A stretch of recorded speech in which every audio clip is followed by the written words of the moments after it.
Pessoal da torcida tricolor, estamos começando o vídeo de 2017, o último dos... Nossa, era pra ser 2 vídeos, acabou virando 5. A nossa trilogia de 5 vídeos falando dos erros administrativos de 2009 até 2017. 2018, como a gente está em 2018, se você está assistindo esse vídeo depois, estamos gravando ele em dezembro de 2018. Nós vamos fazer uma retrospectiva que vai ter 2 partes, se tudo funcionar Essa bem, certamente 2 partes. Então, nós vamos falar de todos os problemas de 2017, mas antes de tudo isso, vamos lembrar que este vídeo é patrocinado por ninguém mais, ninguém menos que o OneFootball. O melhor aplicativo. Sim. Porque sempre eu deixo ele falar o OneFootball e dessa vez eu falei, aí ele ficou, e agora? O que eu falo? O melhor aplicativo para acompanhar o São Paulo, para acompanhar as agremiações da Europa, para acompanhar a Várzea, que é a Comebol, os campeonatos, artilharia, notícias. Copa América tá aí. E você pode escolher uma seleção, Brasil, Uruguai, uma dessas duas. E você pode acompanhar tudo aqui no link que está na descrição do site. Então você que não tem um aplicativo, baixa aqui. Você que tem, apaga e baixa aqui de novo. Tô brincando, não precisa fazer isso. Basta você usar o aplicativo. E, enfim, vamos falar de 2017. Começando no fim de 2016, que teve a eleição. A gente tem que lembrar que o Leco estava no mandato tampão. Né? Quando o Carlos Miguel Aidar renunciou, para graça de todos nós, porque se ele tivesse continuado teria sido catastrófico, né? O Leco ficou como foi eleito no mandato tampão e chamou novas eleições. O vice dele era o Roberto Natel. E Roberto Natel, que é sobrinho, né? Sim. Sobrinho do Laudo Natel, que todo mundo sabe do estádio e tal, enfim. É uma figura muito importante dentro da história do clube, isso que o Gabriel vai explicar agora.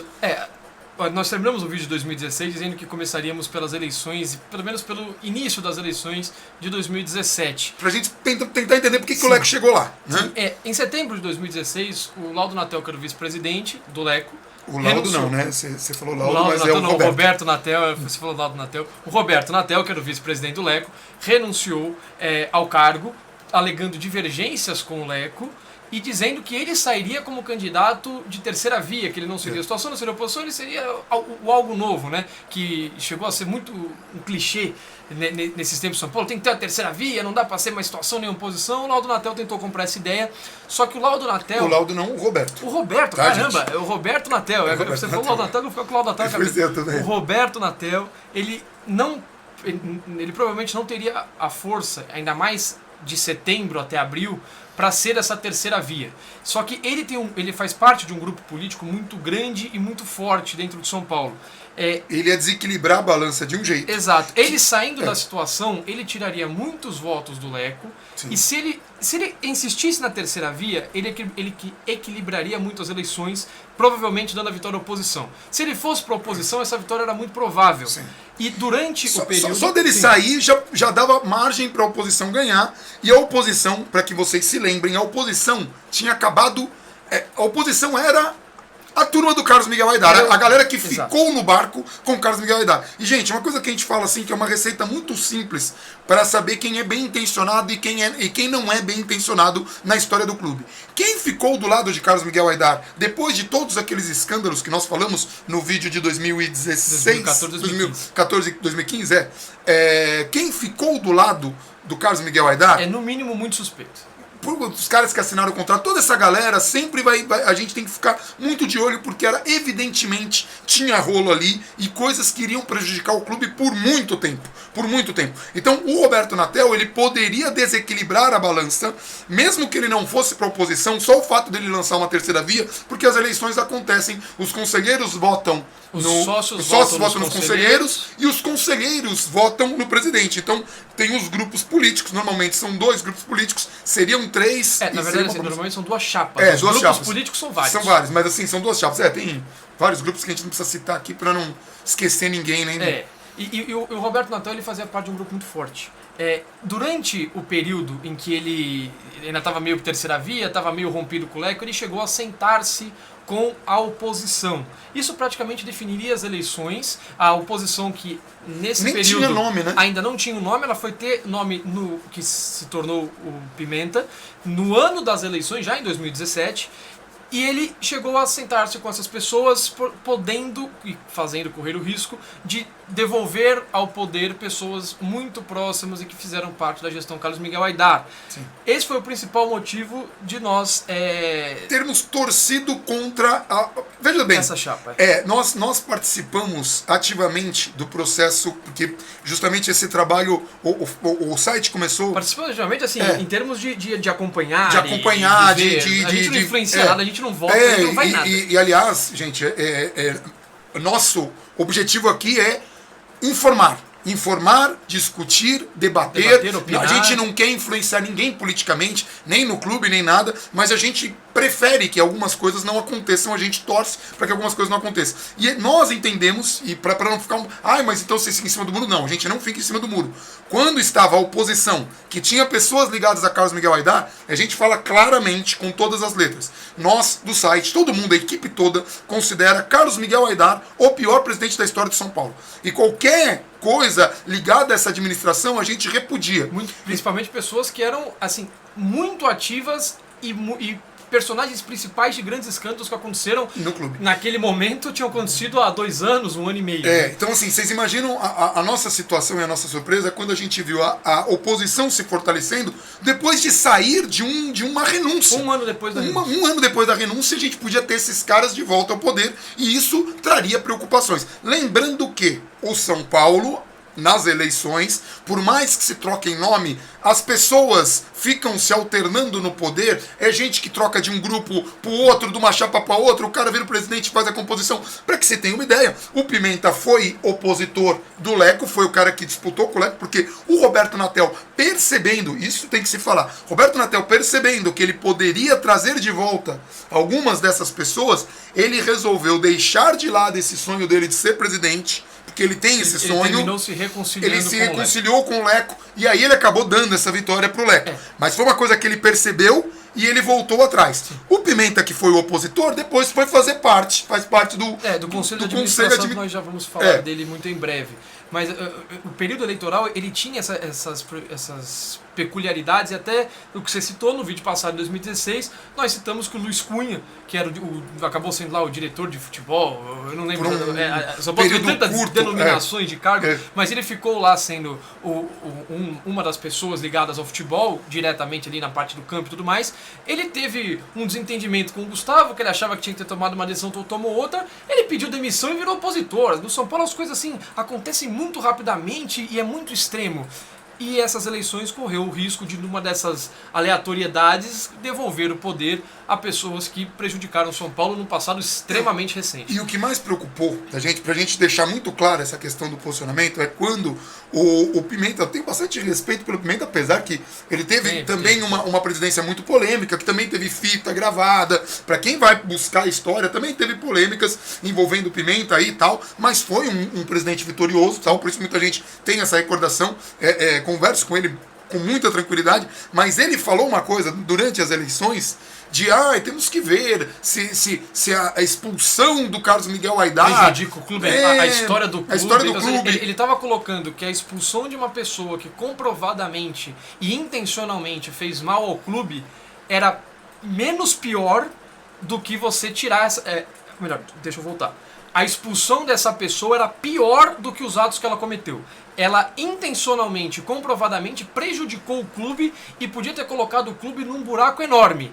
Isso pra ele ficava em segundo plano ao invés de você expulsar essa pessoa, porque a imagem do clube expulsando um presidente não era legal.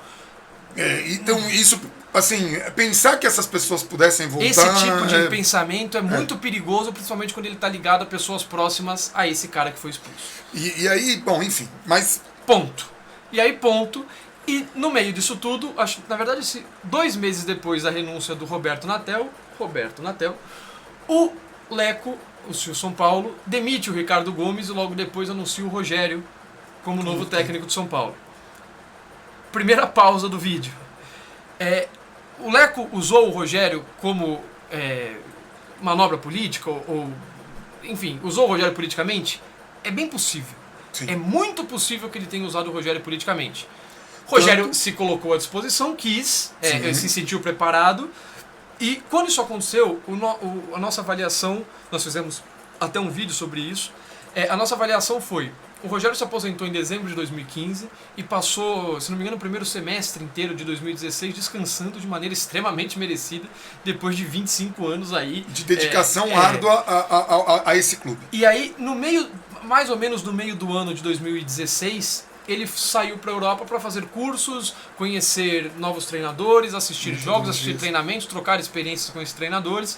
E ele ficou, se não me engano, o período disso acontecer foi 3 meses, 4 meses no máximo, essa viagem do Rogério pela Europa. E só uma ressalva, hein? Rogério Ceni tem uma profunda admiração por Juan Carlos Osório. Foi um dos técnicos mais, se não me engano, palavras do Rogério, foi um dos técnicos que mais surpreendeu o Rogério a ponto dele dizer, quando ainda jogava, eu achava que ser técnico era fácil, até ver Juan Carlos Osório. Até por isso, que a gente tem uma análise muito diferente de muitas pessoas que não gostam do Osório. O Osório pode não ser o vencedor que poderia, que deveria, mas é um cara que tem um trabalho muito inovador e muito, enfim, de surpreender boleiros e pessoas que entendem de futebol. Mas ainda assim, a preparação do Rogério foi limitada a 3 ou 4 meses de experiências pela Europa, assistindo a treinamentos, assistindo a jogos no local e conversando com vários treinadores, principalmente da Liga Inglesa, da Premier League. Que é aquele mais gosta. Sim, porque também... É o futebol que tem mais qualidade no planeta hoje, concorrência. Exato, na maioria das vezes são os melhores técnicos. Nós achamos muito pouco do período da aposentadoria dele, do período da preparação dele, nós achamos uma bagagem pouca para assumir um São Paulo que estava num momento eleitoral, que estava numa fila de títulos, que estava sem dinheiro, que estava tudo isso. Nós achamos precipitada. O Rogério se sentiu preparado, o Leco achou positivo, o Rogério foi anunciado em 2016. E veja bem, quando o Rogério se colocou à disposição, é muito provável que o Rogério, sabendo como funcionava a política de São Paulo, tenha aproveitado isso para se provar na melhor situação possível. Vou fazer história no clube que eu me consagrei como jogador. E essa é a oportunidade. Por quê? Porque politicamente o presidente não vai falar não. Então assim, nós não estamos... Acabou sendo bom para todos. Seria uma situação que todo mundo poderia ganhar. Ou... Naquele momento do anúncio foi bom para todos. O Rogério se sentiu preparado e ganhou a oportunidade que ele queria. E o Leco aproveitou e colocou um grande ídolo na frente de todo mundo. E você não vai brigar com o cara que colocou o Rogério de técnico e tudo mais. Vamos ao ano de 2017. Em 2016, ainda o São Paulo chegou a anunciar o Wellington Nem para 2017, que foi uma contratação acertada. O Wellington Nem acabou jogando muito mal no São Paulo. Muitas contusões e quando não esteve contundindo jogou mal. Entra no que a gente fala de aí não é culpa de quem contrata, porque a contratação do Wellington Nem tinha tudo para ser muito boa. Era um jogador de lado de campo, de velocidade, tinha feito bons campeonatos brasileiros, tinha características que o clube precisava. Tinha qualidade, e aí que tá. Às vezes você contrata um jogador bom e ele não joga, e aí você não pode condenar, não, eu já sabia, porque todo mundo é muito apocalíptico quando numa contratação. E às vezes o cara contrata um jogador que não é tão bom e ele vai bem e você não espera. Então a gente sempre tenta colocar as coisas nos seus devidos lugares. Olha, a gente é contra essa contratação porque o cara não estava bem no ano passado. Surpreendeu? Vamos bater palma, que bom. Né? Aconteceu muitas vezes. Mas o Wellington Nem era um acerto que acabou não dando certo. Aliás, o Rogério, quando assumiu e que já ficou certo que ele seria o treinador para 2017... Ele teve aí 1 mês, 2 meses, mais ou menos, acho que ele foi anunciado na última semana de novembro. Então, ele chegou a ver muitos jogos da base no estádio, ou em Cotia, ou quando o Sub-20 chegou a jogar no Morumbi, ele ia. E o Rogério, várias entrevistas que ele deu, ele chegou dizendo que sabia da situação financeira do clube, ele sabia que o clube não tinha dinheiro. Era algo que ele sabia e por isso ele recorreu tanto à base. Ele promoveu o Araruna, ele promoveu o Luiz Araújo, ele promoveu diversos jogadores da base para tentar suprir as carências que ele não conseguiria ir atrás no mercado dentro de Cotia. Isso foi uma coisa muito inteligente foi também, muito viu? Boa, foi muito boa do Rogério. E é inteligente porque assim, quando você é um técnico novo, você é um técnico que acabou de chegar, você não tem experiência nenhuma. Você vai pegar um cara que é medalhão, que vai falar, cara, até outro dia você estava jogando bola, quem é você? Porque jogador, gente, vocês pensam que, mas o cara vai respeitar o Rogério Ceni? Tem muito jogador? Que não, que o cara olha e fala aí, o cara como técnico não é. O Rogério pegando garotos, é mais fácil de você colocar uma autoridade, porque os garotos tinham uma admiração que não tem admiração. E na base ele conseguiu características de jogadores que ele não conseguiu no mercado, por exemplo. E nós já vamos chegar nas contratações do mercado que o São Paulo tentou fazer sem dinheiro e que no começo do ano não foram tão positivas assim. Em janeiro, o São Paulo antes de jogar a Florida Cup, teve um campeonato de base, sul-americano sub-20, em que o David Neres foi para esse sul-americano. David Neres terminou como grande nome de São Paulo na temporada 2016. O Rogério não chegou a dar um treino para o David Neres. Então, assim, o Rogério não teve nenhum contato com o David Neres, porque o David Neres, enquanto no sul-americano, infelizmente, o sul-americano, o David Neres foi vendido. E ele foi extremamente mal vendido. Primeiro erro catastrófico. Isso considerando todas as necessidades financeiras que o São Paulo tinha, o David Neres foi muito mal vendido. O David Neres foi vendido por 10 milhões de euros e 5 milhões de euros em metas que ele tem que bater. Se bater, até hoje ninguém sabe quais são essas metas, se ele vai bater, se ele não vai bater, e manteve 20% do jogador, quando ele for vendido, 20% fica com o São Paulo. Ainda assim, pro futebol que jogava o David Neres, e isso quando passou um ano, e nós estamos agora em 2018, nós vimos Vinícius Araújo e Rodrigo dos Santos serem vendidos por 50 e 45 milhões de euros, respectivamente. A gente vê o quanto o David Neres, que tem um potencial... maior até que esses caras. E pior, estava mais pronto quando foi vendido, o quanto ele foi mal vendido, mesmo considerando as condições financeiras do São Paulo. Pode ver que dessas vendas que São Paulo fez, Luiz Araújo, essa galera toda, David Neres é o único que ainda se destaca com... Sim. Né, toda vez tem rodada, jogada da rodada, o cara tá realmente... Aí a grande compensação é que o São Paulo usou parte desse dinheiro para trazer o Lucas Prato. O Lucas Prato, na época, era pelo menos um dos 2 melhores centroavantes do Brasil quando o São Paulo trouxe. Então, assim, de novo, aquela coisa. Uma contratação que era boa, mesmo que o Lucas Prato tenha feito tecnicamente o pior. Não o pior, mas ele não tem entregado. Na carreira dele, ele não entregou. Assim. É difícil falar isso, mas ele é um jogador muito bom, ele entrega muito coletivamente, mesmo quando tecnicamente não está bem, mas ele teve seu pior momento técnico, era essa palavra que está procurando, seu pior momento técnico no São Paulo. Sim. Mesmo tendo entregado muita coisa, ele teve o pior momento técnico. E de novo, aí não é culpa de quem traz. Ainda assim, vendeu o David Neres para trazer o Prato, não sei se foi a melhor compensação do mundo tecnicamente, e isso já na época, tá? Isso não é engenheiro de obra pronta. Na época, a gente falou isso no perdeu o David Neres, que o David Neres tinha a capacidade de ser o melhor jogador do Brasil. E você não vende um cara desse por apenas 10 milhões de euros. O David Neres é aquele jogador que desequilibra uma partida. No futebol brasileiro, ele tinha tudo para, num termo que se usa muito, deitar. Ele tinha tudo para deitar e realmente carregar um time nas costas. O cara tem muito potencial. Sim. E aí, além dessas contratações, a troca, digamos assim, do David Neres pelo Prato e um troquinho que ficou para o São Paulo, que estava precisando financeiramente. O São Paulo trouxe o Jusilei, que estava mal fisicamente, precisaria de uns meses para se adaptar, mas foi uma boa contratação, era uma posição que o São Paulo precisaria. Até porque perdeu o Hudson. E aí por que o São Paulo perdeu o Hudson? O Rogério sugeriu a troca do Hudson com o Neilton.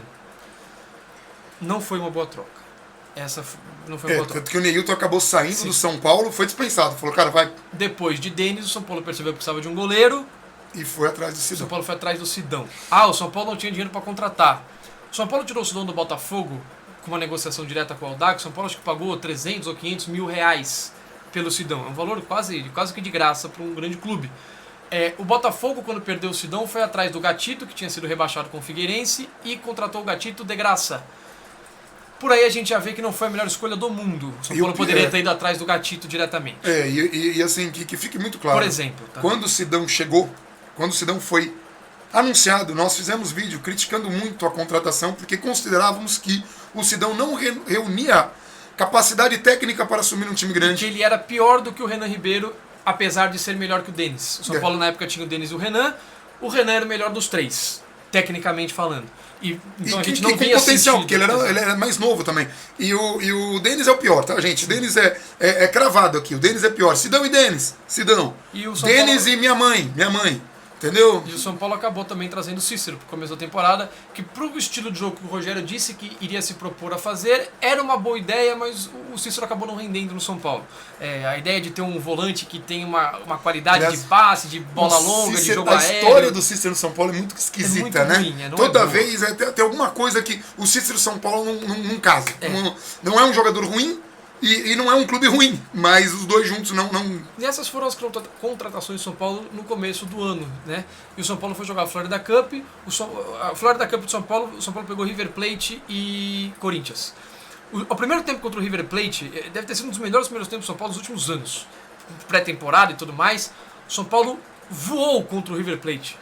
No começo ali, principalmente na primeira metade do primeiro tempo, foi assim, ultra animador. No segundo tempo também, pré-temporada, todas as trocas, aí ficou um segundo tempo mais morno. Gente, é importante falar isso, pra muita gente que não acompanha futebol. Sim. É normal em pré-temporada você trocar, Lógico. tipo, 15 jogadores. Você não faz um jogo como se fosse jogo de verdade. É pré-temporada. Então, você tem 15 substituições, você vai fazer as 15. Vale lembrar que foi a última vez que o São Paulo teve uma pré-temporada minimamente decente, porque a estreia do São Paulo em 2017 foi dia 5 de fevereiro. O São Paulo teve mais aí de um mês de pré-temporada entre a reapresentação e o primeiro jogo da temporada. Em 2017 e 2018 isso não aconteceu. Em 2017, São Paulo... Em 2018... o São Paulo teve apenas 13 dias de pré-temporada e em 2019 terá 16. Teve 13 dias e 2 jogadores que não tinham feito pré-temporada nenhuma. A gente vai falar em 2018. Vai entrar no resumo. E contra o Corinthians foi um jogo meio pegado, que... Foi pegado. O Maicon foi rivalidade. expulso logo no começo. Assim, o jogo contra o Corinthians não foi bom tecnicamente, mas foi bom de alma pro São Paulo. Mostrou que os jogadores estavam positivamente pilhados. E aí o jogo vai pros pênaltis. Aí vai pros pênaltis. O Sidão ganha. Percebe, gente? Foi um começo muito promissor, porque ganhou nos pênaltis com o Sidão. Finalmente temos um goleiro. Não tínhamos. Mas Ele aí vem aquela ilusão. Aí, temos um goleiro, temos um técnico, temos tudo. E aí vai começar o campeonato. E aí começa o Campeonato Paulista, dia 5 de fevereiro. O São Paulo perde de 4-2 pro Audax. E o Wellington nem já começa se machucando, enfim. A derrota, você entende completamente a derrota, porque o São Paulo jogou bem. O São Paulo saiu perdendo por 2-0, o período que saiu perdendo, o São Paulo começou os 10 minutos muito bem, teve um período horrível e tomou 2 gols, buscou, teve chances de virar, tomou o terceiro e no fim tomou o quarto, até já por cansaço. Já... E do meio do segundo tempo à frente o time claramente cansado. Mas assim, a atuação do São Paulo, taticamente, quando tinha a bola, era muito boa. O São Paulo tinha problemas sem a bola, por isso tomou tantos gols com o período do Rogério. Depois jogou no Maranhão, um jogo de Copa do Brasil, eu não lembro se... primeiro jogou no Maranhão, um jogo de Copa do Brasil, ganhou de 1-0, jogava pelo empate, time misto, enfim, fez o que dava pra fazer por seu segundo jogo da temporada e por não precisar se matar contra o Motoclube, com todo respeito ao Motoclube, foi jogar contra a Ponte Preta, depois foi jogar contra o Santo André, depois o São Paulo, durante o mês de fevereiro, o São Paulo teve nas nuvens, incluindo uma vitória fantástica contra o Santos na Vila Belmiro, que não vinha acho que desde 2011. Foi um mês assim extremamente animador. Vinha com o título de Florida Cup, o time jogando futebol. O mais otimista São Paulino não imaginava aquele mês de fevereiro. E aí chegamos em março. A partir do momento de uma derrota que o São Paulo teve para o Palmeiras por 3-0, o São Paulo até desfalcado, o Thiago Mendes teve que jogar de ponta, um negócio... Foi naquele gol Foi naquele gol que o Denis também tomou. Que ele não tá olhando. Exato. E que ele tomou o terceiro gol também foi falha dele.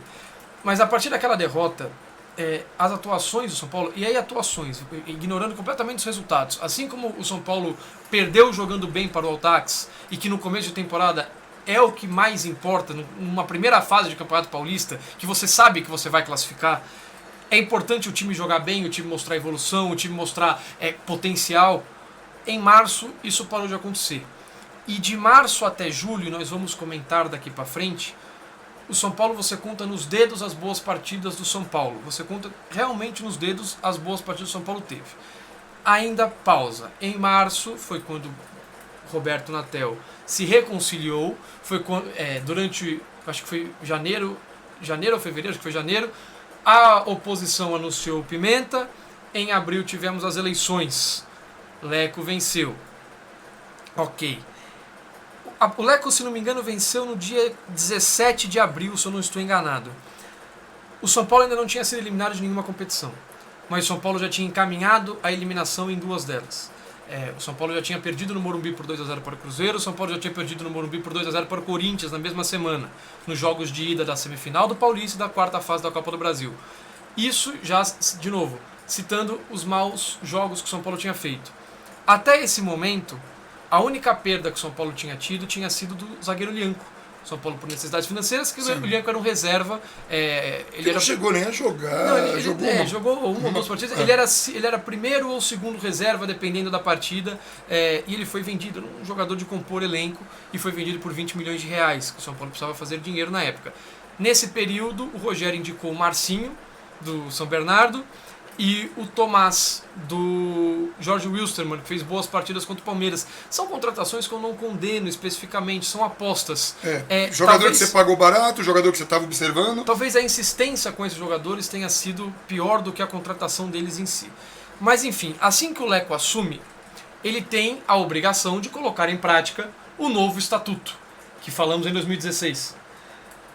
E para o principal cargo do clube, que é o cargo de diretor de futebol, cara que comanda o futebol, ele indica Vinícius Pinotti, que era, na época, o vice-presidente de marketing de São Paulo. Vice-presidente de marketing que não tinha... que na época era o estatuto antigo, era o vice-presidente de marketing, agora são todos diretores, né? Pausa para falar de Vinícius Pinotti, que é a terceira vez que nós falamos de Vinícius Pinotti, né? Uma nós acabamos não citando, em 2015 foi ele o responsável por trazer o Centurion, foi aí que ele surgiu para o São Paulo. Financeiramente, por sinal, sim, ele...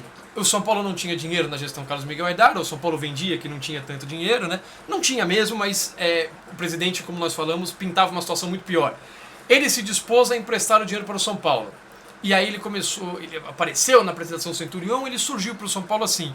Primeiro ponto, ele emprestou o dinheiro para o São Paulo com juros abaixo do mercado, abaixo de banco e tudo mais. Ainda assim tinham juros.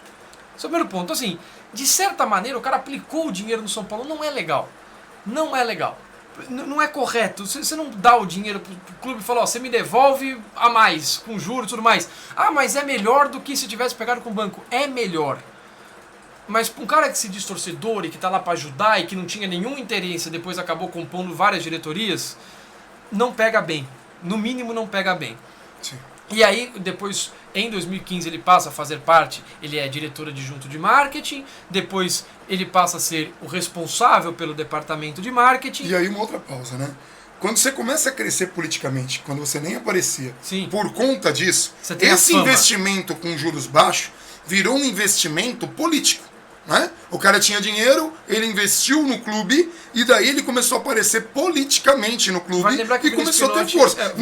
Gente, não é uma crítica, a gente só está a gente está contextualizando e é uma impressão porque assim, o cara emprestou dinheiro, então ele é legal. Não estou falando que ele não seja legal, até porque também a gente já conversei várias vezes com o Vinícius Pinotti, não me passou nenhuma impressão ruim, mas ele emprestou dinheiro e tinha juros, esse é o primeiro ponto. E o segundo ponto é que com essa operação, ele começou a... E assim, era um cara que era conselheiro, já era conselheiro, então assim, ele já estava apto a diversas outras... funções dentro do clube. Não funções, mas ele já era peça importante no tabuleiro ali, no xadrez da política de São Paulo. E a partir do momento que ele emprestou, ele virou uma peça mais forte. E aí o que acontece? O Vinícius Pinotti também faz parte de um grupo político, o apoio do Vinícius Pinotti, do grupo do Vinícius Pinotti também é importante. O Leco dá o cargo para ele. Justificativa do Leco, que obviamente choveu críticas, porque o que diz o novo estatuto? Pessoas com vasto e notório conhecimento na área. Qual é o vasto e notório conhecimento na área do Vinícius Pinotti para futebol? Nenhum. Teve pior, né? Porque ele deu uma entrevista falando e aí, que mais tarde ele foi zagueiro... Ele foi zagueiro no colégio e tinha experiência da arquibancada. Então, basicamente, a experiência do Pinotti era a experiência de qualquer torcedor de São Paulo. Ele não poderia estar ali. Justificativa do Leco? Não. Uma transformação dessa, uma etapa dessa é traumática. Você não pode fazer tudo de uma vez. Você vai fazendo paulatinamente. A grande realidade... Para ele ser eleito, ele precisava de um apoio de uma série de pessoas, e aí se assemelha muito a várias situações em que tem política envolvida. Ele precisou, de alguma maneira, dar esse cargo para alguém daquele grupo, para o Pinotti, enfim. A desculpa oficial foi que uma mudança seria drástica. Não tem nenhum grande trauma você colocar alguém com notório conhecimento no futebol na vaga de notório conhecimento no futebol. Não tem trauma nenhum disso, a pessoa chega lá, assume e segue a vida. Mas enfim, ele disse que era menos traumático assim. A gente sabe que era política. Exato. A situação do Leco. O São Paulo teve um conselho de administração responsável por designar metas para esses diretores remunerados e cobrar essas metas e fazer reuniões mensais para avaliar as principais situações do clube e dar ideias, enfim, captar recursos. Algumas pessoas eram escolhidas pela situação, uma era escolhida pela oposição, se não me engano, e acabou sendo o Pimenta, o candidato derrotado da eleição. Isso foi até algo positivo. E algumas pessoas, elas não poderiam ser conselheiras, elas precisariam ser pessoas do mercado, digamos assim, para compor esse conselho de administração. Só que assim, você já abriu uma premissa colocando um cara... Aí a coisa já poderia... Tanto é que uma das muitas críticas que se pode fazer ao Leco, em 2017 vocês vão ver que a gente vai fazer muitas críticas, porque o Leco errou muito. O Leco colocou pessoas que antes não eram remuneradas em cargos remunerados. Exato. Então o cara fazia uma função no clube e não era remunerado, agora nós estamos profissionalizando, você vai receber salário. Foi só isso que aconteceu. E a pessoa seguia sem ter um notório conhecimento naquela área. E de novo, gente, são pessoas que não estavam entregando porque o São Paulo está nessa situação. Então, que fique muito claro, o Leco errou muito a mão em 2017. Muito a mão, E, assim, em vários aspectos. E vale lembrar que em 2017 e 2016, que foi quando o Leco assumiu, diferentemente de 2018, o Leco palpitava muito mais no futebol do que ele palpita hoje. Então, o Pinotti estava lá, os responsáveis pelo futebol de São Paulo era basicamente o Pinotti com uma forte participação do Leco. Com o Raí em 2018, nós falaremos isso na retrospectiva, o Leco se distanciou um pouco mais. Ele passou a dar menos pitaco. O que é muito positivo. Exato. E mesmo o Raí errando, mas a gente vai falar isso em 2018, o Raí errou muito também, mas assim, a gente vai falar em 2018, a nossa torcida é que os próximos presidentes façam isso, deixem o diretor de futebol ser diretor de futebol, vai administrar o clube. O presidente do futebol não é o cara que a gente tem que xingar quando o time vai mal. Quem a gente tem que xingar, não xingar no caso, xingar porque não se xinga o Raí, quem xinga o Raí é desonesto com um dos maiores ídolos da história do clube. Você pode criticar é muito válido, cobrar é muito válido, xingar... Raí, Rogério Ceni, esses caras não são xingáveis. Pelo menos na nossa opinião. Claro, não vou pautar como é que cada um, mas eu entendo que uma pessoa que tem o amor pelo clube vai saber que esse amor vem também de muitas vitórias construídas por caras como esses. Então, o Leco não é, em 2018, o responsável. Em 2017 ele palpitava muito e ele errava muito porque o Leco entende muito menos de futebol do que ele acha que ele entende. Todo mundo acha que entende futebol, tá, gente? Assim, eu não me candidataria a um cargo, porque não acho que seja que consiga fazer essa separação. Não é uma coisa fácil de se fazer. Todo mundo acha que é, mas não é. E agora sim, essa foi a parte mais densa do ano, tá? Agora o vídeo ele vai fluir um pouco mais pra frente. Lembra que eu falei que o Leco foi eleito antes de qualquer eliminação do São Paulo? Isso é uma contextualização muito importante pro que virá agora.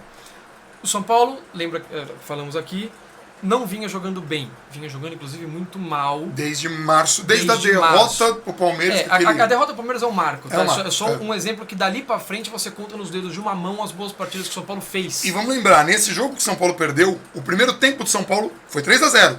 O primeiro tempo do São Paulo não foi ruim. Mas também não foi bom. Não foi bom, mas não foi ruim. Não, o primeiro tempo não apontava aquele placar retardado. E pra piorar... Teve aquele gol no último minuto do primeiro tempo, foi isso, né? Foi. No finzinho do primeiro tempo, um gol ridículo que o goleiro esqueceu que ele tinha que olhar pra bola. Enfim, a questão é o seguinte: o São Paulo perdeu para o Cruzeiro de uma maneira muito feia no Morumbi e 3 ou 4 dias depois, eu não lembro se o jogo foi quinta, ou seja, foi quinta e 3 dias depois, o São Paulo perdeu de uma maneira muito feia para o Corinthians no Morumbi. E só tinha perdido o Lianco de jogador, que era reserva do reserva e jogou 2 partidas. Pra não ficar aquela coisa, não, mas vendeu todo mundo, por isso que perdeu. De novo. Não foi isso. Por enquanto tinha perdido apenas o Lianco. Só o Lianco. E assim, a derrota para o Corinthians foi na fase semifinal. Nas quartas de final, o São Paulo pegou o Linense vendeu o mando dele de campo, o São Paulo ia enfrentar o Linense, que era a pior defesa do Campeonato Paulista, com 2 jogos no Morumbi. Jogo de ida, São Paulo ganhou de 2-0. Jogo seguinte, 3 dias depois, o São Paulo ia pegar o Defensa e Justiça no jogo de ida pela Sul-Americana. O Rogério optou por jogar os titulares contra o Linense no domingo, time misto contra o Defensa e Justiça e titulares de novo contra o Linense, já tendo 2-0 jogando no Morumbi. Isso é um erro de planejamento, até muito sério. É um erro. Você ter 2-0 contra o Linense e você vai jogar no seu estádio, podendo perder por 1 gol de diferença, se você tiver que mesclar algum time, você vai mesclar o time do jogo que já está encaminhado de uma competição que é muito menor do que a Sul-Americana. E você vai tentar garantir o seu resultado na Argentina, vai buscar fazer um bom placar, vai buscar fazer um bom jogo. O São Paulo empatou por 0-0, enfiou 5-0 no Linense no jogo da volta e foi pegar depois o Cruzeiro, o Corinthians e Cruzeiro e Corinthians. O Cruzeiro, o jogo da volta, foi uma das partidas que se conta nas mãos que o São Paulo fez. Era a partida que o torcedor do São Paulo olhou e falou: se o São Paulo a partir de agora jogar esse jogo, vai longe. O time tem potencial para reagir e o que passou, ficou, acontece, paciência. Legal. E depois empatou com o Corinthians saiu na frente 1-0 e o São Paulo empatou já no fim do jogo, teria que fazer mais 2 gols para levar para os pênaltis. O São Paulo não passou perto da classificação no Campeonato Paulista. Resumindo, após o campeonato que o São Paulo priorizou naquele momento. Exato. E vamos lembrar que no Defensa e Justiça, o Rogério cortou, e isso é muito grave. A gente vai falar isso agora. Tá bom. Exatamente agora. Então tá. Porque depois da derrota pro Corinthians, o São Paulo teve 17 dias para treinar. 17 dias sem jogos. 17 dias.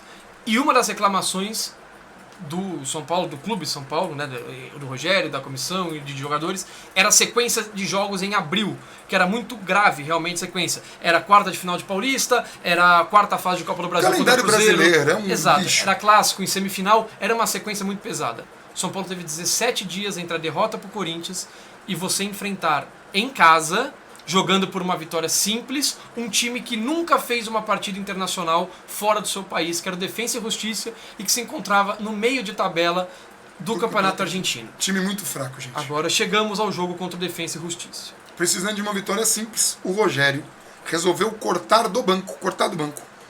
Lugano, que tinha voltado como grande ídolo e tal, e que é um jogador que, minimamente, só a experiência dele já conta muito.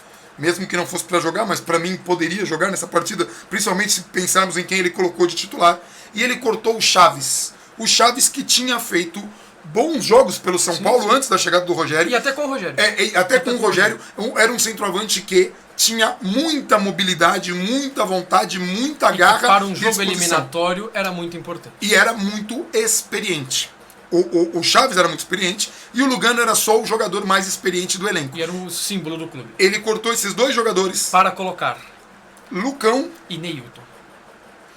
Assim, aliás, o Neilton foi o último jogo dele. E aí que nós vamos entrar também. Tivemos 17 dias de preparação, entramos com esse time. O Neilton jogou 45 minutos, foi substituído no intervalo, no dia seguinte ele estava fora do São Paulo. E ele foi um pedido do Rogério na troca pelo Hudson, que foi campeão da Copa do Brasil pelo Cruzeiro, jogando muito bem. Aí, só mais uma pausa. O Neilton estava sendo muito criticado. E o Rogério insistia nele e ele, assim... O futebol dele chegou a ser patético. O último jogo da fase de classificação do Campeonato Paulista envolvia... o São Paulo ganhou do São Bernardo e o Neilton entrou no jogo, ele fez uma partida horrorosa. E o São Paulo tentando forçar a bola pra ele. Vai, Neilton, faz um gol aí pra desencantar, pra ver se embala. Enfim, no dia seguinte o Neilton estava praticamente fora do São Paulo, jogou 45 minutos. Ou seja, o Chaves. Ele saiu de titularidade no mata-mata internacional pra fora do clube em um dia. Então, assim... E o Lucão, a mesma coisa, né? O Lucão continuou. O Lucão foi longe. O Lucão ainda teve, verdade, o Lucão ainda teve. Mas assim, a gente teve a oportunidade de colocar o Chaves, a gente tinha um jogador que estava claramente em uma fase, e o Rogério apostou nele mais uma vez. Jogador... Assim, a eliminação por Defensa e Justiça não foi uma eliminação aleatória. O Defensa e Justiça jogou infinitamente melhor que o São Paulo dentro do Morumbi. Muito melhor. O São Paulo saiu na frente com um gol, com uma falha do goleiro, um chute de longe do Thiago Mendes. O goleiro do Defensa e Justiça falhou, o Defensa e Justiça empatou ainda no primeiro tempo, e se não fosse o Renan Ribeiro, o Defensa e Justiça teria feito mais gols, e no fim do jogo, quando o São Paulo deveria estar pressionando, o Defensa e Justiça colocou o São Paulo na roda. Foi uma atuação muito preocupante do São Paulo. Com os 17 dias para treinar. Veio a entrevista coletiva do Rogério, catastrófica. O Rogério não via nada do que estava acontecendo. Ele cuspiu números como se o São Paulo tivesse feito uma boa partida, como se o São Paulo tivesse jogado bem. O São Paulo jogou 500 bolas na área, e o São Paulo não teve ideias, e o Rogério achou que estava tudo bem, que não foi uma partida tão ruim, os números mostravam. E ali preocupou muito, muito. Ali foi uma preocupação muito grande. Mas viria o Campeonato Brasileiro. E antes da gente chegar no Campeonato Brasileiro, é importante falar.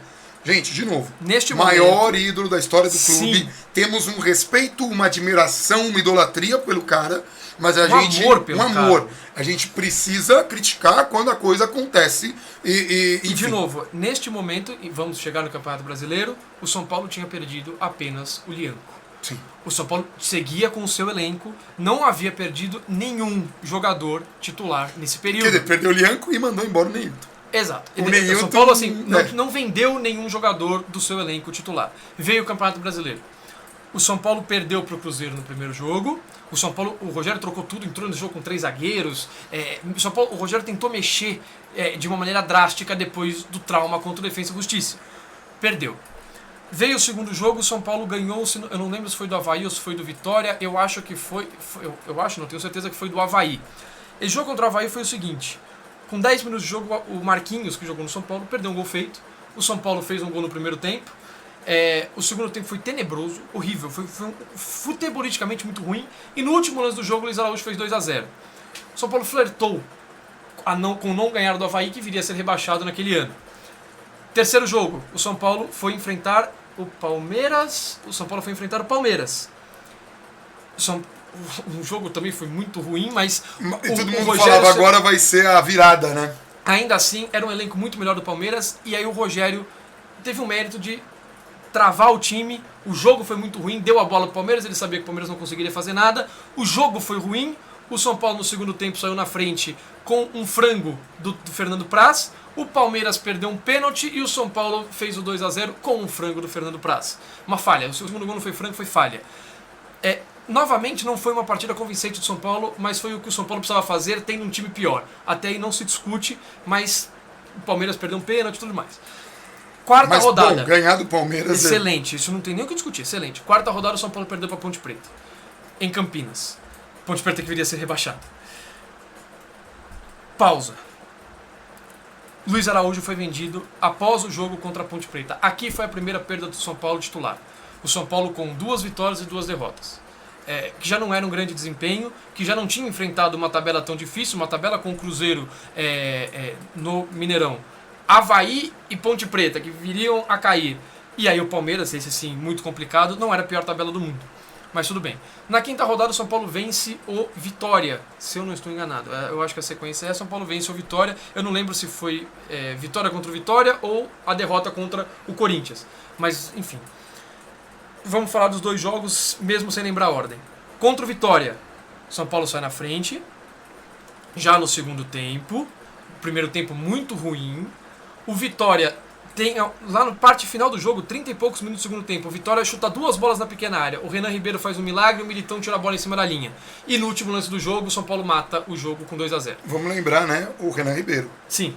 Porque muita gente fala, o Rogério escolheu o Sidão, né? Sim, o Rogério escolheu o Sidão e percebeu que não foi correto. Indicou o Sidão. Viu que o Sidão era lastimável. Exato. E o Rogério, como goleiro, entendeu que o melhor goleiro que ele tinha era Renan Ribeiro. O goleiro que a gente acabou mandando depois no final do ano embora. Exato. Vai entender. Contra o Corinthians, o Rogério entra inexplicavelmente com 3 zagueiros, um deles o Douglas, e o Lugano no banco, e a escalação do São Paulo eu fico tentando entender por quê, né? A escalação do São Paulo, naquele jogo, é difícil de entender. Não, eu falo porque o Aguirre fez a mesma coisa num clássico, colocou 3 zagueiros. O Rogério e o Aguirre fizeram coisas muito semelhantes quando o time tava... O São Paulo, naquele primeiro tempo contra o Corinthians, durante os 20 minutos, o São Paulo foi massacrado pelo Corinthians, tomou apenas um gol. Foi 1-0. Esses 20 minutos. O do Aguirre também foi contra o Corinthians, cara. Sim, esses 20 minutos foi 1-0 o jogo e poderia ter sido muito mais. O jogo terminou 3-2 e foi outra derrota. Logo depois disso, se não me engano, o São Paulo pega o Sport fora de casa, último jogo do Maicon. Aí, o segundo titular. Vamos sempre vendo o que está acontecendo enquanto o time está sendo desmanchado. O time já não jogava bem. Tá. O time não jogava bem antes do desmanche, né, gente? Porque, assim, então o desmanche é irrelevante? Não. Mas não é só por causa do desmanche. E é a ressalva que a gente faz com o trabalho do Rogério. E aí, para finalizar, o último jogo do Rogério foi contra o Flamengo. Na semana do jogo contra o Flamengo, o Rogério perde o Thiago Mendes. O Thiago Mendes é a terceira e última grande perda titular do Rogério. O Rogério perdeu 3 jogadores titulares. E o Thiago Mendes foi por um jogo. O Thiago Mendes não jogou contra o Flamengo, que foi a estreia do Petros. Acabou ficando meio que elas por elas, apesar de que você não pode compensar uma saída pela outra. E o Rogério acaba caindo. Voltamos ao Leco. O Leco usou o Rogério politicamente? Sim. Nas eliminações que o Rogério teve, principalmente após contra a Defensa e Justiça, o Leco disse com todas as letras, se fosse qualquer outro treinador, era provável que já tivesse sido mandado embora. A figura do Rogério tem peso na hora da gente decidir isso. Então, assim, se o Leco tivesse usou, né, como nós já dissemos no começo do vídeo, Sim. usou politicamente. Se ele tivesse apenas usado politicamente, o Rogério teria caído muito mais cedo. O Leco ganhou a eleição antes de qualquer eliminação. E ele segurou o Rogério até a derrota contra o Flamengo, em que o São Paulo tinha 3 vitórias em 11 jogos e estava na zona de rebaixamento. A demissão, infelizmente, ela precisou acontecer. Assim, é horrível falar isso. No dia da demissão do Rogério, eu particularmente concordei com a demissão, mas era uma sensação horrorosa de o Rogério é demitido, um negócio assim horrível. E aí entra outra questão do Leco. Aí tem que se criticar muito o Leco. primeira maneira toda, a maneira como ele tratou o ídolo, a demissão, como se fosse um cara qualquer, o desrespeito que ele teve depois. Foi um negócio assim... Foi absurdo o desrespeito do Leco com o Rogério, que meses depois ele faria o mesmo com o Lugano. Não sabia se renovava, queria negociar para jogar o salário do Lugano lá para baixo, disse que não sabia se o Lugano estava acrescentando tanto assim, ficava incomodado com o Lugano pedir algumas melhorias no CT, para funcionários, no ambiente de maneira geral.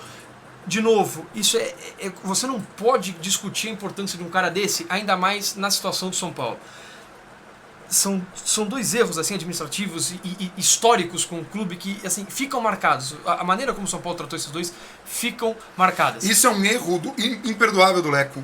É um erro administrativo muito grande de um cara que errou demais. Um cara que colocou um diretor de futebol que não tinha experiência e alegou que era isso mesmo. Um cara que usou o Rogério politicamente para conseguir crescer. Um cara que criticou o Rogério de modo... no meio ainda do trabalho do Rogério, que desestabiliza quando o seu presidente está jogando contra você. Um cara que não tem confiança no seu trabalho. E um cara que quando te demite te coloca lá para baixo, te coloca como se você não fosse nada, e isso causou uma rusga entre Rogério e Leco que até hoje não foi resolvida. A pergunta é, cara... Vai. A gente já vai resumir que essa parte é extremamente mais isso. A gente tem que ter muito cuidado para explicar as situações e falar do Rogério. Tá. E, de novo, daí o Rogério depois vai ter uma outra etapa na vida dele muito boa. Só para... Isso foi até bom que você ter lembrado. Ah, mas o Rogério depois foi pro Fortaleza e queriam mandar ele embora depois do estadual, ele ficou e ganhou o Campeonato Brasileiro.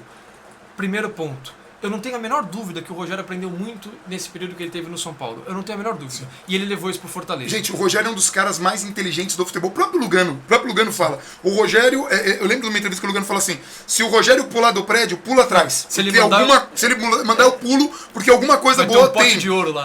O Rogério é um cara extremamente inteligente, extremamente capaz. Eu tenho certeza que ele volta um dia pra fazer história nesse clube, que é do jeito que tem que ser. Eu acredito, eu apoio, eu torço pra que isso aconteça. Então, duvido que aconteça com o Leco. Exato. Mas assim, ele aprendeu muito no São Paulo e ele aprendeu muito no Fortaleza. Inclusive, há uma mudança de postura gigante. Aquele de terno, lá ele vai, coloca parece que o Rogério falou assim, cara, eu vou voltar pra origem, pra raiz mesmo da coisa. Não... Assim, a mudança, o aprendizado que ele teve no São Paulo, eu tenho certeza que ele aprendeu. Segundo, uma coisa é você comandar o Fortaleza, outra coisa é você comandar o São Paulo. São coisas diferentes. E você vê o Rogério até mais leve. Você vê o Rogério dando entrevista no Fortaleza, ele tá mais leve.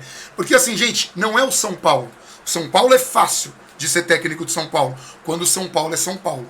Nos últimos, não vou falar 10 anos porque a gente ganhou em 2012 a Sul-Americana, mas nesses últimos anos o São Paulo não foi São Paulo. São Paulo foi um grande elefante branco carregado com muito esforço e com muita gente atrapalhando. Que estouravam no campo. Entendeu? Então assim, o Rogério poderia ser o cara certo na hora errada, no momento errado, com a crise errada, com a pilha errada de todo mundo, porque há uma pressão da torcida por um título expressivo e o São Paulo não tinha dinheiro para contratar, não tinha respeito de adversário, times pequenos jogando São Paulo sem medo, São Paulo não colocava medo em ninguém, e isso não é uma coisa que se conserta da noite pro dia, enfim. E então... o terceiro e último ponto, quando o Rogério foi pro Fortaleza, o Fortaleza tinha subido da Série C para B.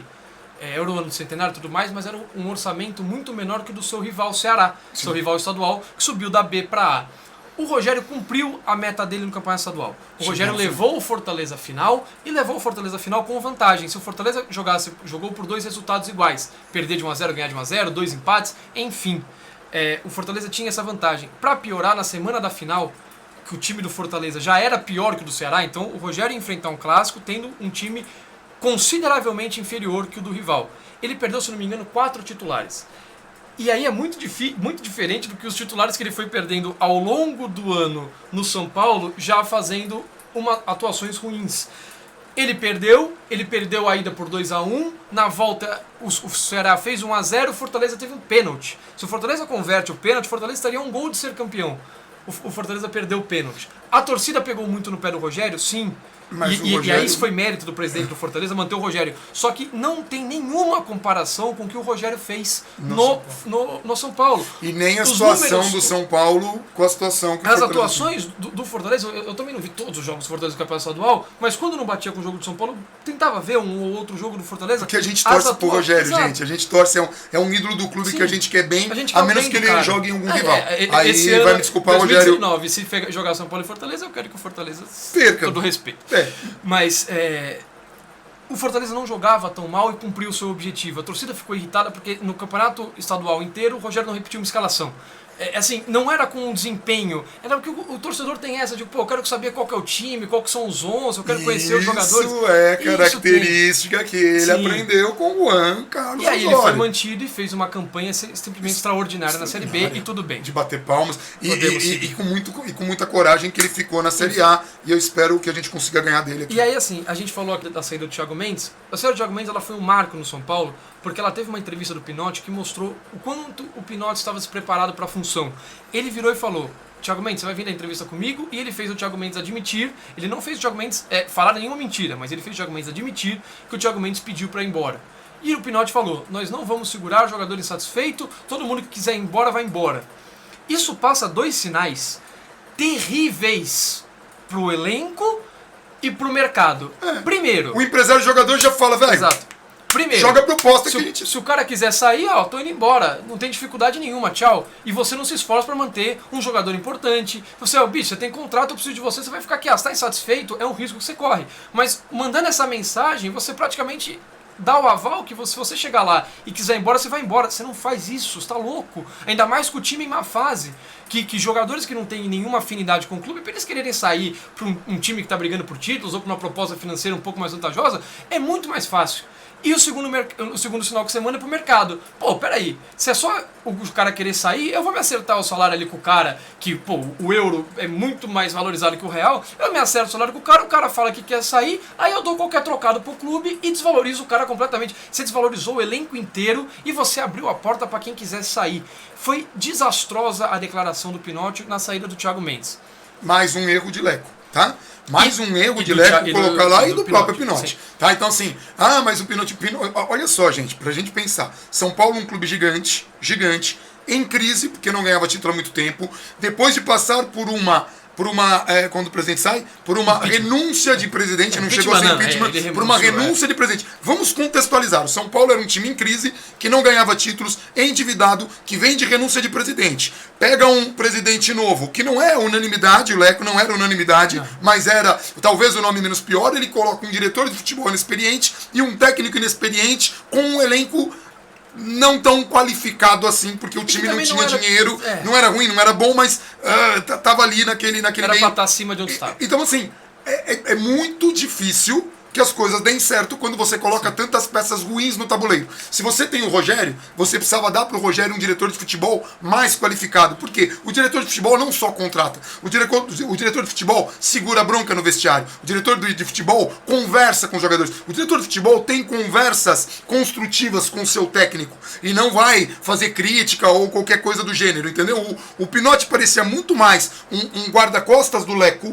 do que um guarda-costas do Rogério, que era o que ele deveria ser como diretor de futebol. O diretor de futebol tem que blindar o técnico. O diretor de futebol tem que estar do lado do técnico e não do lado do presidente. Então, temos muitas críticas a fazer ao Leco e ao Pinotti, sempre respeitosamente, tá? Respeitosamente, mas os dois erraram demais. E aí, assim, o desespero bateu. O São Paulo chegou na 12ª rodada com 3 vitórias, um futebol muito ruim, nenhuma perspectiva, uma confiança assim zerada. E vamos lembrar, o Rogério tentou fazer alterações porque assim, o Rogério é um cara muito ousado, um cara que, o cara era goleiro e foi bater falta. Então assim, o Rogério não é um cara que ele realmente se arrisca. Só que o problema é que quando ele saiu, ele não deixou um modelo tático para ser seguido. Lembra quando a gente falou no que o São Paulo vinha alternando técnicos que têm pensamentos diferentes? Técnicos reativos, que esperam mais o adversário, dão uma bola para o adversário, e técnicos propositivos. O Rogério, ele era um técnico propositivo, ele pensa o futebol de modo propositivo, mas quando não dava certo, ele tentou reativo. O momento que o Rogério saiu foi o momento que ele estava tentando acertar a defesa, que foi o grande calcanhar de Aquiles. Que foi o grande vilão dele no começo do trabalho. Tanto que ele ganhava de 5-4, né? Assim, e aí depois o São Paulo passou a não fazer mais gols, ele não conseguiu encontrar esse equilíbrio. No momento da demissão dele, ele estava no momento de 3 zagueiros, de tentar segurar o jogo, de tentar apostar numa velocidade de jogadores de ponta e tudo mais. Ele estava procurando, ele estava tentando. Exato. E aí veio Dorival Júnior. Que nós gostamos, foi a nossa época. Eu não sou um grande fã de Dorival, mas achava o melhor nome. Aliás, eu sempre tive uma impressão pior do Dorival do que ele me mostrou. Eu cheguei a falar isso pra ele quando o Flamengo vai enfrentar o São Paulo.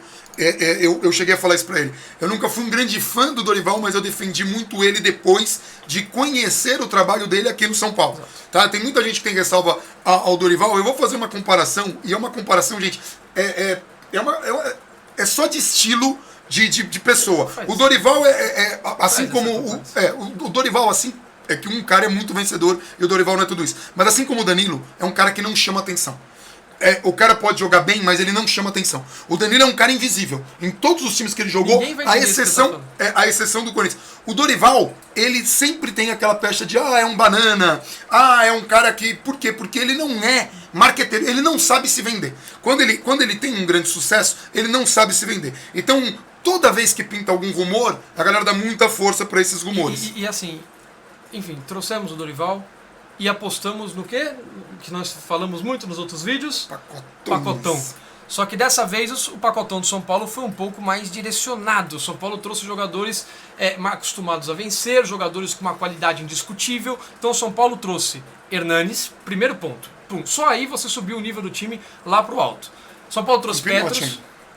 Sim, isso tudo Pinotti. Então aí assim, a gente estava criticando o Pinotti até agora chegou a hora da gente elogiar o cara. O São Paulo trouxe Petros, o São Paulo trouxe Arboleda, isso falando apenas dos acertos, tá? O Dorival indicou e o São Paulo trouxe Marcos Guilherme, o Dorival indicou, o São Paulo trouxe Bruno Alves, e aí, além desse, o São Paulo, no desespero de que, tamo caindo, o São Paulo ainda trouxe jogadores como Aderlan, Michael Suel, que fez um gol importantíssimo, acho que o único gol dele pelo São Paulo foi importantíssimo contra o Atlético Paranaense, Aderlan, Michael Suel, Jonathan Gomes, que ele veio como melhor jogador do Campeonato Colombiano, não que o Campeonato Colombiano seja essa maravilha toda, mas era um jogador que teoricamente chegava para ajudar, que não deu certo, obviamente. Sim.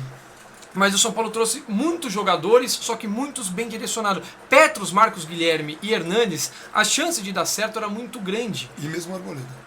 O Arboleda ainda era uma aposta, era um jogador que jogava num time não tão grande do Equador, apesar de frequentar a seleção do Equador, mas chegou tomando conta da defesa. E isso foi muito importante. E aí aquela coisa, né? O Lugano teve um papel importantíssimo. Sim. Tanto que o Arboleda, ele... Vamos só fazer uma pausa para falar do Hernanes.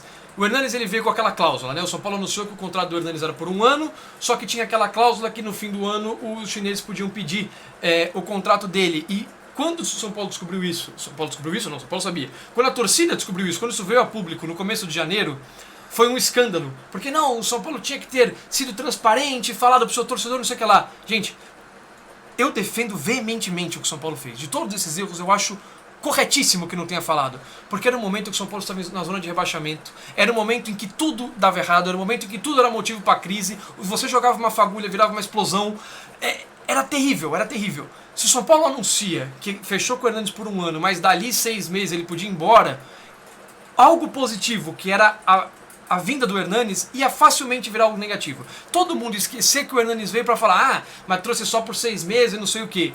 E posso falar, assim como aconteceu com o Caleri, mesmo sendo só por 6 meses, teria sido uma contratação. Naquele momento, o São Paulo precisava da notícia positiva. O São Paulo precisava levantar o moral, trazer o torcedor para perto. O São Paulo precisava de tudo isso. E que fique muito claro, o que o Hernanes fez no São Paulo nesse período, hoje eu até vejo ele de um modo diferente na questão de... Ele subiu muito no caminho dos ídolos. O Hernanes é um ídolo de São Paulo, mas depois desse retorno dele, o futebol... Ninguém poderia apostar que ele seria tão determinante. É o que a gente fala que o papel dele foi fundamental. Fundamental. Liderança, Exato. futebol. Só que ele não joga sozinho, gente. Ele não joga. Pô, o cara não joga sozinho. Não, só foi o Hernandes, se botasse eu lá de técnico, não sei. Se o Rogério tivesse ficado com esses reforços. Não dá pra saber. Não sei, mas é provável que o time crescesse. Sim. Não sei se cresceria tanto a ponto de ficar a um gol de ser o melhor segundo turno e tudo mais. Mas eu acho que cresceria, não sei se a ponto de sair da zona de rebaixamento. A situação era muito ruim. Por mais que tivessem sido jogados apenas 12 jogos, o Pintado comandou no jogo contra o Santos e o São Paulo perdeu. O moral do São Paulo areia movediça de quando um grande clube chega numa zona de rebaixamento com mais de um terço do campeonato dos rivais jogado. que querem ver a gente cair de qualquer jeito. Enfim, o São Paulo passou a jogar e agora a gente claro, volta. em São Paulo nunca caiu. Tem gente que fala, daquele Paulinho nunca caiu. Então tem toda aquela torcida. A gente volta a falar de erros administrativos. Em setembro, se não me engano, o São Paulo teve uma polêmica com os ingressos do YouTube. O diretor... Aliás, pra quem fala, né? Estádio, depois que vai ter arena, não vai ter show aqui. Tem muito show aqui, tá, gente? Que fique muito claro também essa coisa de mito. De mito no sentido ruim. Sim. O São Paulo, ele só não faz mais shows aqui porque agora ele tem concorrência e o estádio do rival Palmeiras é mais bem localizado para fazer show, só. Mas o YouTube prefere fazer num estádio grande. A polêmica foi o seguinte, o YouTube faria shows em São Paulo e o Alan Sinnerman, que era o diretor, adjunto, não sei se ele era o abaixo do Márcio White, que era o grande responsável, remunerado pelo estatuto, profundo conhecedor, esse sim, era um cara que tinha conhecimento na área e tudo mais. Ele que era um subordinado do Márcio White, o Alan Sinnerman, teria tentado lesar o clube, tentando vender ingressos, não entregando, fazendo esquema. Tinha rolo. Só que o que aconteceu? O Conselho de Administração, criado pelo novo estatuto, que na época o Raí fazia parte, inclusive era um dos membros, detectou situações, movimentações ilegais e iniciou uma varredura comandada pelo Márcio White, que era o diretor remunerado e que resultou na demissão por justa causa do Alan Sinnerman antes que o São Paulo fosse lesado. Então assim, foi praticamente uma grande vitória do novo Estatuto de São Paulo por pessoas, profissionalismo. Pelo Conselho de Administração, formado por 9 pessoas, ter identificado isso, ter passado por responsável da área, o responsável da área ter feito uma varredura. E qual foi o grande problema? Quem trouxe Alan Sinnerman? Alan Sinnerman já tinha tido problemas durante a Copa de 2014, já tinha passado até pelo São Paulo. E ele tinha tido problemas exatamente por isso, de dar calote, de dar golpe, não sei, essas coisas. Como que um cara desse volta? Vinícius Pinotti indicou ele para voltar na época que ele era o comandante do marketing de São Paulo. Justificativo do Vinícius Pinotti: todos merecem uma segunda chance. Pinotti, não é assim que funciona. Você não pode largar um cara com todo o histórico desse lá.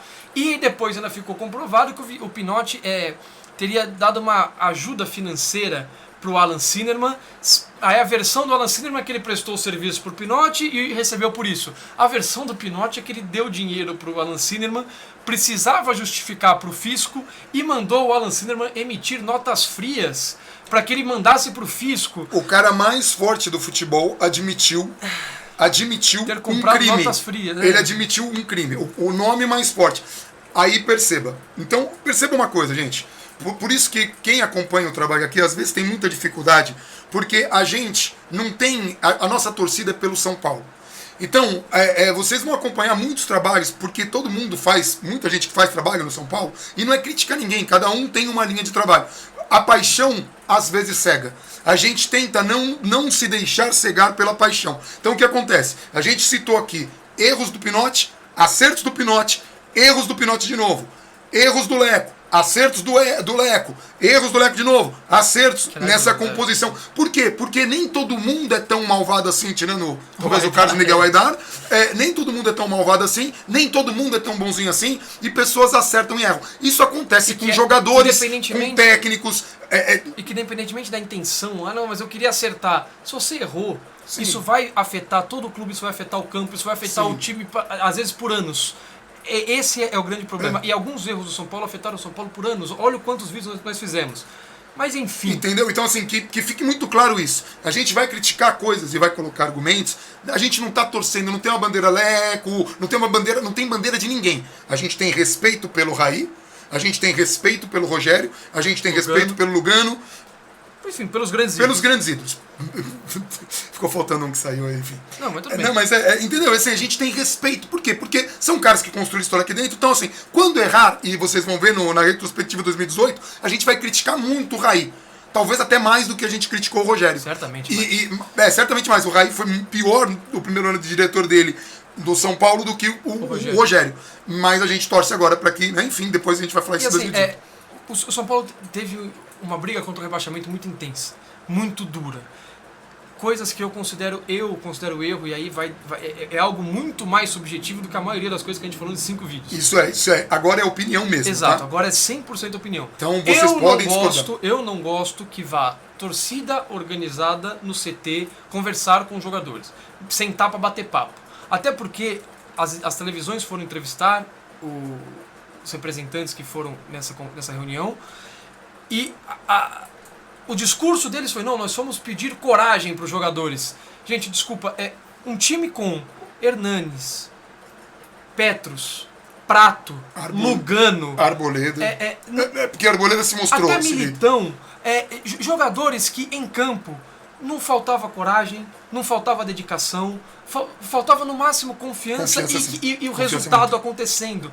Um time grande, você pode colocar um Messi lá, o Cristiano Ronaldo, um time grande brigando para não cair é um caos. E não se colocar os dois, recupera. Cristiano Ronaldo e Messi. Recupera, mas vai ser mais difícil do que numa situação normal. Então coloca o Ibrahimovic ainda. Vai. Desculpa, gente. E aí o que acontece? Eu não via nada positivo para aquilo. Pra mim, aquilo só causava mais pânico.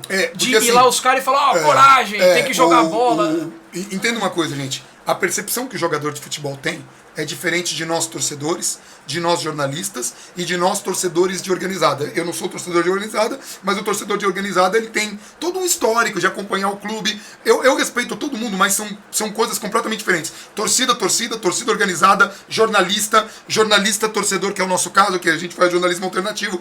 Cada um de nós tem uma percepção muito particular. O jogador de futebol, ele enxerga as coisas de um outro jeito. E muitas vezes vai o cara da organizada lá e vai falar coisas que não condizem com a realidade do cara, vai deixar mais minada ainda a confiança assim, do cara. Pelo que o cara falou, não, nós fomos lá pedir isso, aquilo, foi pedir coragem, assim, não faltava nada disso, sabe? Eu não via nenhuma conversa produtiva saindo dali. E o mais legal é que muitos dos que foram lá, não, quem tá criticando é porque ficou com inveja que não foi. Nós, por exemplo, fomos convidados para a apresentação do Lugano, quando o Lugano voltou, nós estivemos no aeroporto, aí nós fomos convidados para a apresentação do Lugano, porque nós somos só os torcedores 5 estrelas, que nós estamos todos os jogos lá. Você também, eu recusei, porque eu estava extremamente irritado que o São Paulo 3 dias antes, ou 2 dias antes do convite, tinha pedido por The Strongest na estreia da Libertadores, da fase de grupos. Eu recusei, então eu não tenho essa questão de vaidade, isso aqui é uma opinião 100% baseada no que eu penso. Eu não via nada útil saindo ali. E essa reunião com torcedores aconteceu... Aí você foi acusado disso.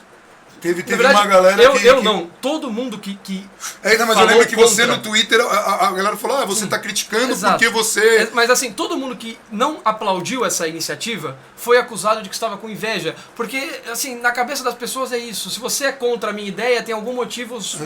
E, gente, enfim. E assim, nossa, isso é muito estranho, porque assim, a gente tá... O dia a dia, a gente cobra o clube. Então, assim, e não é um trabalho árduo. É muito difícil você conhecer não, porque a gente não tem contato com o jogador. Muita gente pensa, se tem amizade. Não tem, mas é muito difícil. Você sair do jogo e tem que entrevistar um jogador quando você tá muito triste por uma derrota e você tem que perguntar pro cara, o que tá acontecendo? Assim, essa conversa aconteceu 2 vezes, entendeu? Eu não via isso. Diferentemente de quando, por exemplo, o time foi pro jogo, os torcedores foram no CT e teve levar os caras do CT ao Morumbi escoltados pela torcida. Aquilo foi maravilhoso. Lotar o estádio, apoiar, maravilhoso. Recepcionar o time ali na entrada do estádio, maravilhoso. Isso não tenho o que falar, isso foi fantástico. E no CT, você falar nada para jogadores que claramente não tinham falta de vontade, não tinham vagabundagem, não tinha sacanagem, não eram jogadores novatos que estavam assustados, não era nada disso, eu não via nenhum sentido. Ponto. Tá? Então, mas aí veja, de novo, quando faz a coisa de um jeito, a gente vai falar, pô, essa coisa de levar do CT pro estádio, maravilhoso, isso é de bater palma. Então, assim, nem tudo é tão ruim, nem tudo é tão bom, e quando a gente critica respeitando as pessoas, porque entenda que essas pessoas que foram no CT, elas entendiam que elas estavam fazendo o melhor pro clube. No fim do ano, tá? o Lugano falou, não, aquela conversa foi super positiva, quando ele foi perguntado por isso. Gente, o Lugano e nenhum jogador nunca vai virar e falar, não, aquilo não adiantou nada, entrou por um ouvido, saiu pelo outro. Nunca vão falar, e não existe isso. Mas de novo, as pessoas que foram, não vou falar que as pessoas são mal intencionadas, não são. Todo mundo tem uma visão. Nada positivo saindo dali. Isso. É só isso. E eu tinha um medo muito grande que aquilo causasse mais pânico numa situação que já era muito ruim. Não aconteceu, que bom, porque são jogadores muito bons e porque teve um trabalho bom do Dorival Júnior. Muita gente não gosta dele, acha ele terrível, mas... A gente vai falar agora, um dos méritos da direção de futebol foi manter o Dorival, que no jogo contra o Bahia, o último jogo da rodada, a gente já citou isso em várias lives, se o São Paulo não toma um gol aos 44 do segundo tempo, o São Paulo teria tido o melhor segundo turno do Campeonato Brasileiro inteiro. O São Paulo teria sido campeão moral do segundo turno, o que fez o Aguirre no primeiro turno do ano seguinte. Não muda nada, mas assim, é a pontuação que o time precisava até com sobras para escapar do rebaixamento numa situação terrível. E isso não é só um jogador, isso não é só outro cara, isso é um trabalho tático também, isso é um trabalho claro que o Hernanes foi fundamental. Da torcida também, isso é o trabalho de todo mundo, isso não é um fator, não é um cara. Tem, óbvio, o cara que é fundamental, o cara que é muito importante, não é ele sozinho. E o São Paulo, e foi um erro também administrativo que teve em 2017, em 2018, o São Paulo, 8 jogadores que chegaram durante a temporada, terminaram o ano como titular. Foram alguns os citados, Petros, Hernanes, Arboleda, Edmar, terminou o ano como titular. Como titular e jogando bem. Sim. Assim, 8 jogadores, Sidão terminou como titular, 8 jogadores, Prato, chegaram durante 2018. E aí depois, chegaram durante 2017, e depois isso se perdeu. Se não me engano, entre 2017 e 2018, São Paulo chegou a contratar acho que 33 jogadores. É um número altíssimo. Desses 33, acho que 19 ou 20, não sei quantos, saíram.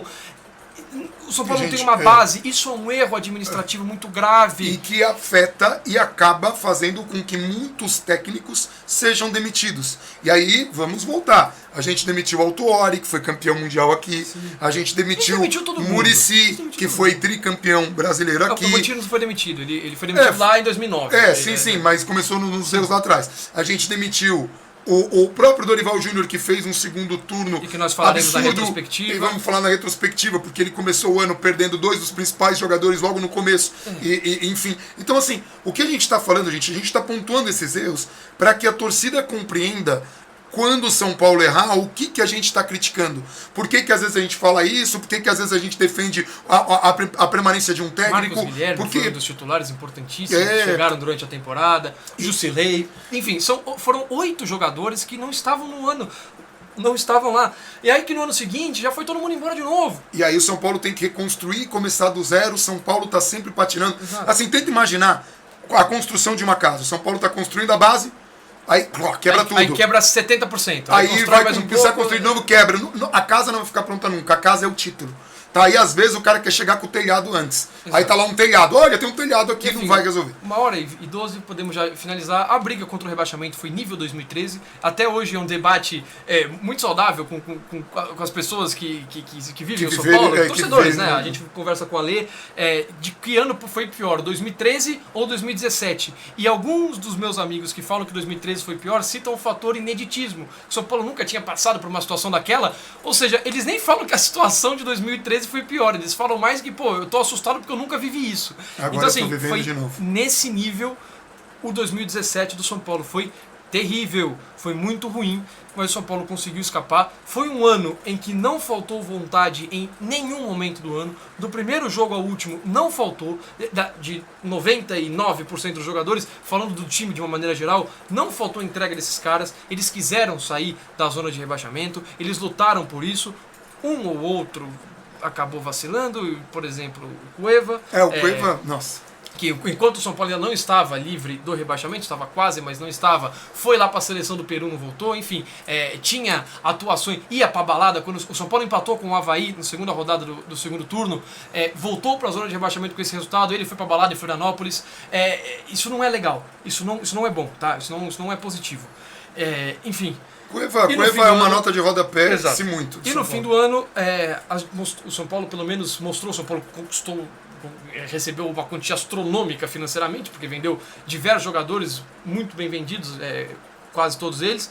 O São Paulo mostrou que as dívidas pelo menos seguiam baixando, e o Elias Barquete Albarello, que é o diretor remunerado de finanças do São Paulo, diz que a meta é zerar em 2 anos. Isso é uma utopia muito louca, mas assim, ele foi muito transparente, e coisas que ele falou estão acontecendo agora, passado um ano. Ele deu uma entrevista em dezembro, ele falou, ó, nós estamos baixando a dívida, em 2018 ainda precisaremos vender jogadores, mas parte dessas vendas já será revertida em contratação para o campo, em 2019 esse número de vendas vai diminuir e a gente vai ter um dinheiro maior para investir, e essas coisas estão acontecendo. A parte de zerar a dívida, isso é utópico. O que o São Paulo tem que fazer é chegar nas dívidas num ponto em que não atrapalhe o clube administrativamente, em que o São Paulo não se veja obrigado a vender um David Neres por qualquer quantia porque está desesperado, em que seja obrigado a vender um Luiz Araújo, que vinha sendo no mínimo uma peça importante de elenco, não digo do time titular necessariamente, mas de elenco. Mas era garoto, oscila, como o Rogério mesmo fala, garoto oscila.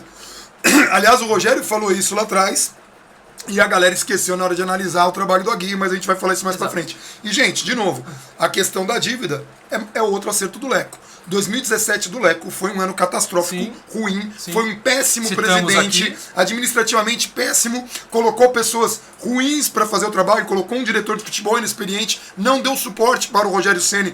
E quando a gente fala não deu suporte, não blindou, não deu estrutura pro cara, não respeitou o cara. Então é isso, foi um ano ruim.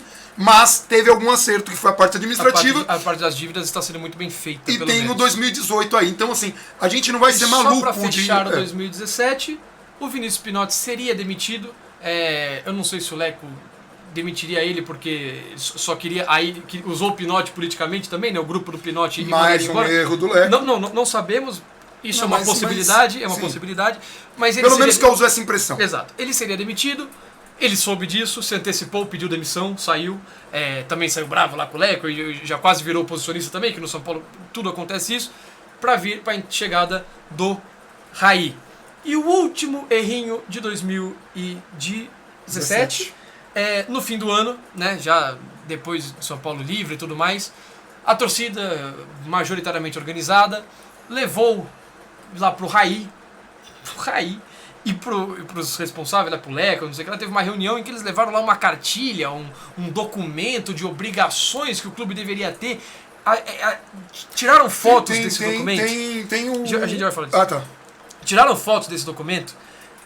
É tanta bobagem. É como assim, seguinte, o que a gente quer? A dívida tem que abaixar pela metade e a gente quer jogadores do nível de Lucas, não sei o que. Gente, não dá. Do nada, não dá. E aí era cobrando coisas que, sim, você não tem uma fórmula mágica que você cobrava. Eu não lembro exatamente agora do documento, mas eu lembro que quando aquilo surgiu em 2017, eu fiquei tão transtornado, Eu fiquei mais.